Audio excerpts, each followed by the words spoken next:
On Running After One's Hat by J.K. Chesterton. Gilbert Keith Chesterton എന്നായിരുന്നു റൈറ്ററിൻ്റെ full name.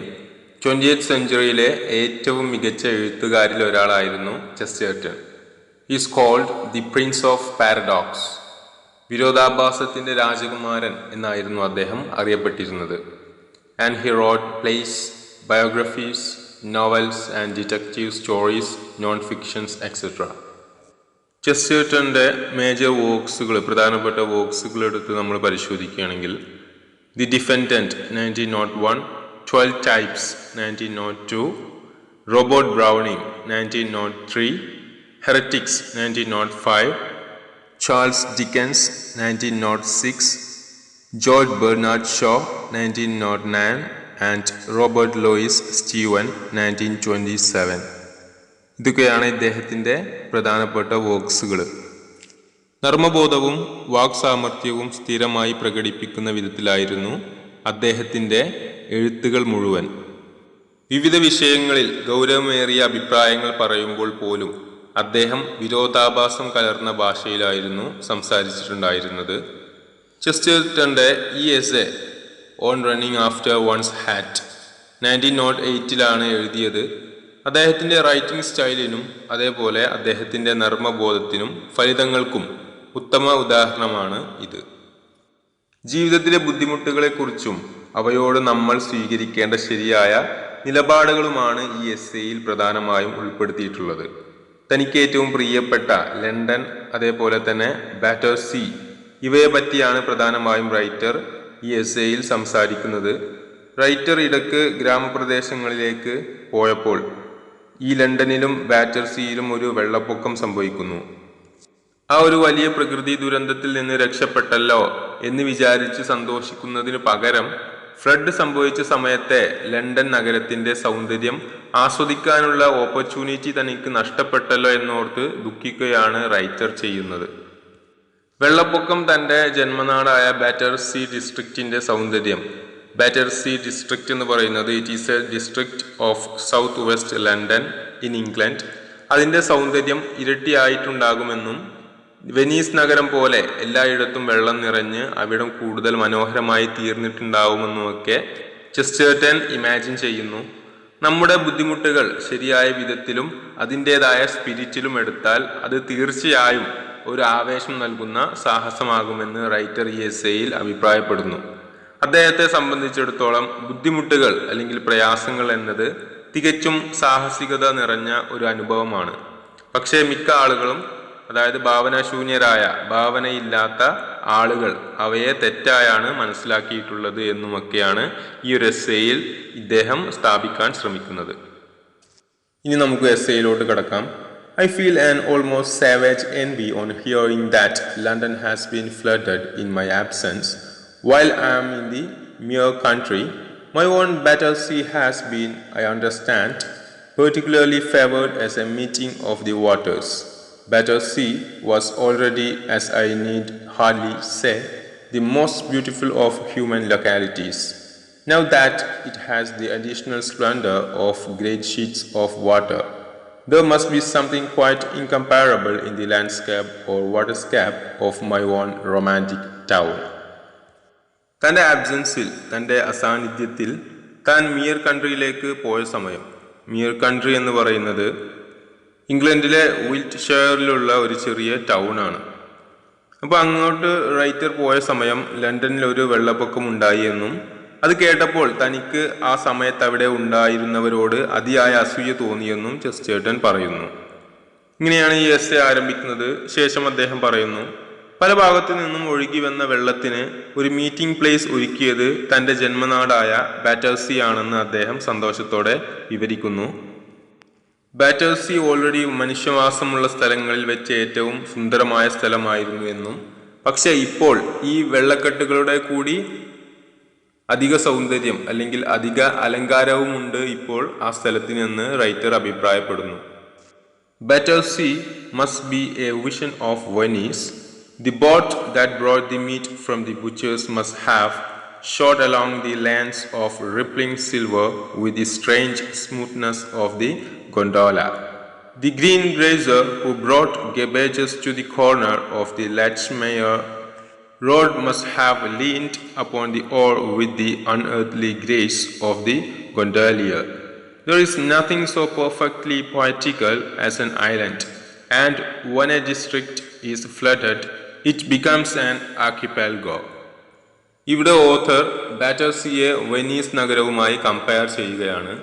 Venice എന്ന് പറയുന്നത് ഒരു ഇറ്റാലിയൻ സിറ്റിയാണ്. ഒരുപാട് ഐലൻഡ്സ് കൂടിച്ചേർന്ന ബാക്ക് വാട്ടേഴ്സ് ഉള്ള കായലുകളൊക്കെയുള്ള ഒരു പ്രദേശമാണ് നമ്മുടെ ആലപ്പുഴയൊക്കെ പോലെ. ഇപ്പോൾ ആ വെനീസ് പോലെ ആയിട്ടുണ്ടാകും തൻ്റെ നഗരവും എന്ന് ചെസ്റ്റേർട്ടൻ പറയുന്നു. ശേഷം ചെസ്റ്റേർട്ടൻ അവിടുത്തെ കച്ചവടക്കാർ ഫ്ലഡിന്റെ സമയത്ത് എങ്ങനെയാകും അവരുടെ ബിസിനസ് നടത്തിയിട്ടുണ്ടാവുക എന്ന് ആലോചിക്കുന്നു. അവിടുത്തെ ബുച്ചേഴ്സ് ഇറച്ചി വിൽപ്പനക്കാരും അതേപോലെ തന്നെ ഗ്രീൻ ഗ്രോസേഴ്സ് ഫ്രൂട്ട്സ് ആൻഡ് വെജിറ്റബിൾസ് വിൽപ്പനക്കാരും ഒരു ഗൊണ്ടോലയിലായിരിക്കും സാധനങ്ങൾ എത്തിച്ചിരിക്കുക.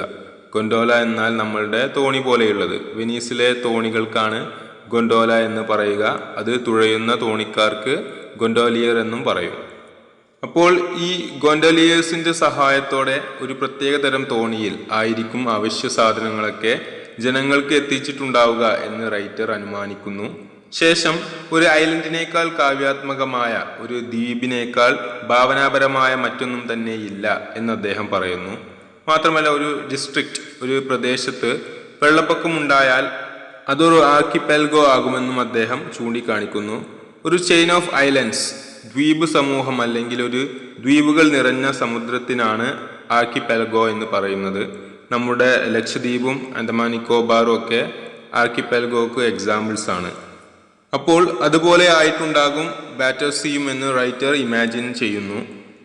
അടുത്തതായി അദ്ദേഹം പറയുന്നത്, Some consider such romantic views of flood or fire slightly lacking in reality. But really, this romantic view of such inconveniences is quite as practical as the other.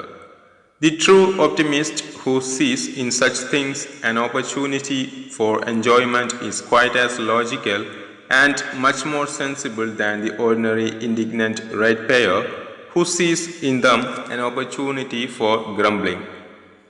അപ്പോൾ ഒരു natural കലാമിറ്റിയിൽ പോലും അതിനു പോലും ഒരു സൗന്ദര്യമുണ്ട്, അത് നമുക്ക് ആസ്വദിക്കാൻ കഴിയും എന്ന വിധത്തിലായിരുന്നു ചെസ്റ്റേർട്ടൻ സംസാരിച്ചിട്ടുണ്ടായിരുന്നത്. ഇവിടെ അദ്ദേഹം പറയുന്നത്, ശേഷം ഇത്തരം കാഴ്ചകൾ വെള്ളപ്പൊക്കം പോലെയോ അല്ലെങ്കിൽ തീപിടുത്തം പോലെയുള്ള കാഴ്ചകൾ താൻ ആസ്വദിക്കുന്നത് പോലെ എല്ലാവർക്കും സാധിക്കണമെന്നില്ല എന്ന് അദ്ദേഹം സമ്മതിക്കുന്നു.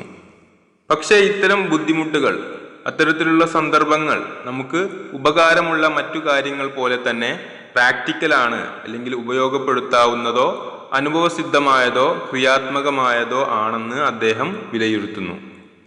ഓർഡിനറി ഇൻഡിഗ്നന്റ് റേറ്റ് പേയേഴ്സ്, അതായത് കോപിഷ്ഠരായ സാധാരണക്കാരായ ടാക്സ് പേയേഴ്സ്, ടാക്സ് അടക്കുന്നവർ മീൻസ് കോമൺ മെൻ, ഇത്തരം ഓപ്പർച്യൂണിറ്റീസ് മുറുമുറുക്കാനുള്ള ഒരു അവസരമായിട്ടാണ് കാണുന്നതെന്നും പക്ഷേ ഒരു ട്രൂ ഓപ്റ്റിമിസ്റ്റ്, ഒരു ശുഭാപ്തി വിശ്വാസി ഇത്തരം സന്ദർഭം ആഘോഷമാക്കുകയാണ് ചെയ്യുകയെന്നും ഇത് ട്രൂ ഓപ്റ്റിമിസ്റ്റിൻ്റെതാണ് കോമൺ മെന്നിനേക്കാൾ ബുദ്ധിപൂർവമായ സമീപനമെന്നുമാണ് റൈറ്റർ പറയുന്നത്. ശേഷം അദ്ദേഹം പറയുന്നു, real pain as in the case of being burnt at Smithfield or having a toothache is a positive thing. It can be supported but scarcely enjoyed. But after all, our toothaches are the exception, and as for being burnt at Smithfield, it only happens to us at the very longest intervals. And most of the inconveniences that make men swear or women cry are really sentimental or imaginative inconveniences, things altogether of the mind. Real pain എന്നുള്ളത് പല്ലുവേദന പോലെയും അതേപോലെ Smithfield എന്ന് പറയുന്നത് 16th സെഞ്ച്വറിയിൽ ലണ്ടനിൽ ഉണ്ടായിരുന്ന ഒരു സ്ഥലമാണ്. അവിടെ വെച്ചിട്ടായിരുന്നു കുറ്റവാളികളൊക്കെ ശിക്ഷിച്ചിട്ടുണ്ടായിരുന്നത്.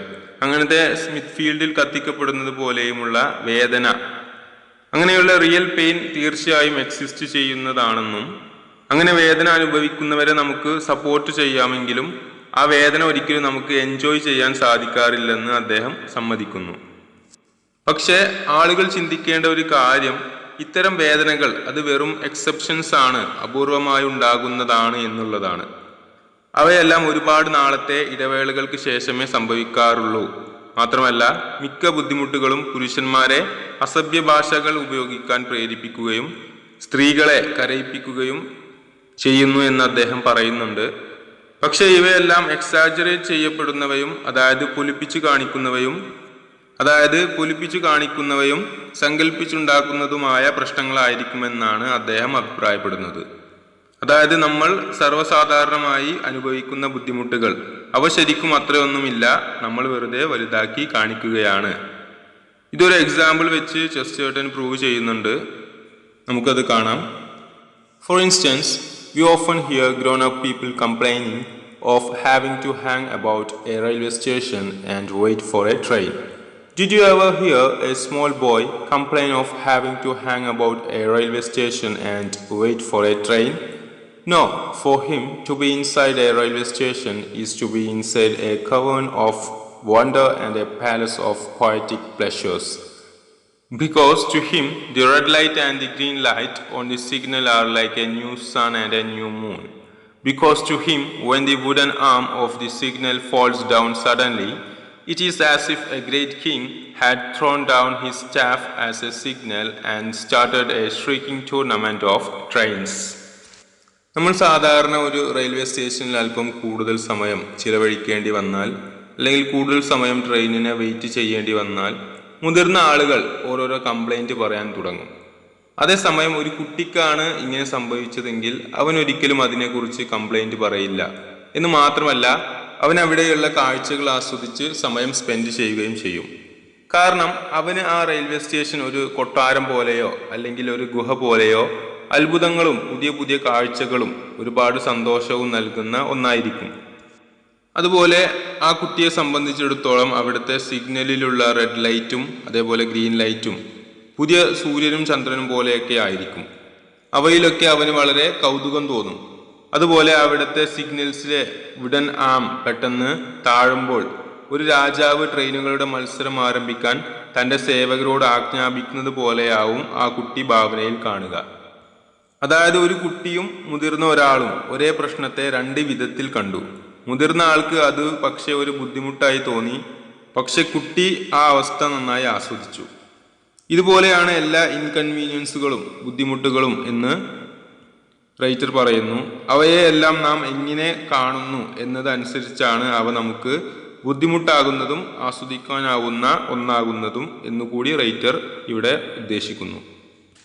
തുടർന്ന് ചെസ്റ്റർട്ടൺ പറയുന്നു, I myself am of little boy's habit in this matter.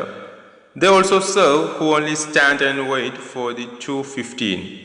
Their meditations may be full of rich and fruitful things. Many of the most popular hours of my life have been passed at Clapham Junction, which is now, I suppose, under water. I have been there in many moods so fixed and mystical that the water might well have come up to my waist before I noticed it particularly.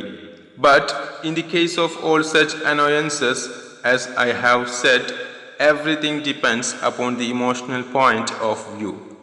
You can safely apply the test to almost every one of things that are currently talked of as the typical nuisance of daily life. ശേഷം താൻ ഈ ചെറിയ കുട്ടികളുടെ ആ ഒരു മനോഭാവം പുലർത്തുന്ന ഒരാളാണ് എന്ന് ചെസ്റ്റർട്ടൺ പറയുന്നു. ട്രെയിൻ ലേറ്റ് ആയാലും അതിൽ അസ്വസ്ഥത കാണിക്കാതെ മറ്റു കാര്യങ്ങളിലേക്ക് തൻ്റെ ശ്രദ്ധയെ കൊണ്ടുപോയി അവ ആസ്വദിക്കുന്ന കൂട്ടത്തിലാണ് താനെന്നും ഈ ഒരു മനോഭാവം ട്രെയിൻ കാത്തിരിക്കുന്ന ആർക്കും സ്വീകരിക്കാമെന്നും പറയുന്നു റൈറ്റർ. ഈ സ്വഭാവമുള്ളവരുടെ ഇങ്ങനത്തെ അവസരത്തിലുള്ള അവരുടെ ചിന്തകൾ വളരെ റിച്ച് ആൻഡ് ഫ്രൂട്ട്ഫുൾ ആയിരിക്കും, നല്ല സമ്പന്നമായതും ഫലപ്രദമായതുമായിരിക്കുമെന്ന് ചെസ്റ്റർട്ടൺ അഭിപ്രായപ്പെടുന്നു.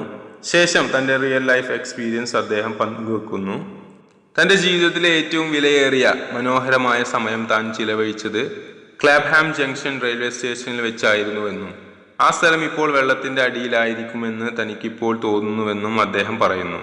താൻ അവിടെ, അതായത് ക്ലാപ്ഹാം ജംഗ്ഷനിൽ പല മനോഭാവത്തോടെ ചിന്തയിൽ ആണ്ടുപോയി ഇരുന്നിട്ടുണ്ടെന്നും ഫ്ലഡ് നടക്കുന്ന സമയത്ത് താൻ അവിടെ ഉണ്ടായിരുന്നെങ്കിൽ തൻ്റെ അരക്കെട്ടിൽ വെള്ളം എത്തിയിരുന്നെങ്കിലേ താനത് അറിയുമായിരുന്നുള്ളൂ എന്നും തമാശ രൂപത്തിൽ റൈറ്റർ പറയുന്നു. ശേഷം അദ്ദേഹം പറയുന്നത് എല്ലാ ശല്യങ്ങളും എല്ലാ സ്വൈരക്കേടുകളും നമ്മുടെ മാനസികാവസ്ഥ പോലെയാണ്. അവയെ നമ്മൾ എങ്ങനെ കാണുന്നു അല്ലെങ്കിൽ എങ്ങനെ കൈകാര്യം ചെയ്യുന്നു എന്നതിലാണ് കാര്യമെന്ന് ചെസ്റ്റേർട്ടൻ വിവരിക്കുന്നു. നേരത്തെ പറഞ്ഞ ആ കുട്ടിയുടെ കാര്യം ഇവിടെയും നമുക്ക് അപ്ലൈ ചെയ്യാം. ഈ ഒരു വിധത്തിൽ ജീവിതത്തിലെ എല്ലാ പ്രതിസന്ധികളെയും പ്രശ്നങ്ങളെയും നമുക്ക് അല്ലെങ്കിൽ ഒരാൾക്ക് നേരിടാമെന്നും ആകെ ഒരാൾക്ക് ആവശ്യം ഒരു പോസിറ്റീവ് മൈൻഡ് മാത്രമാണെന്നും അദ്ദേഹം പറയുന്നു.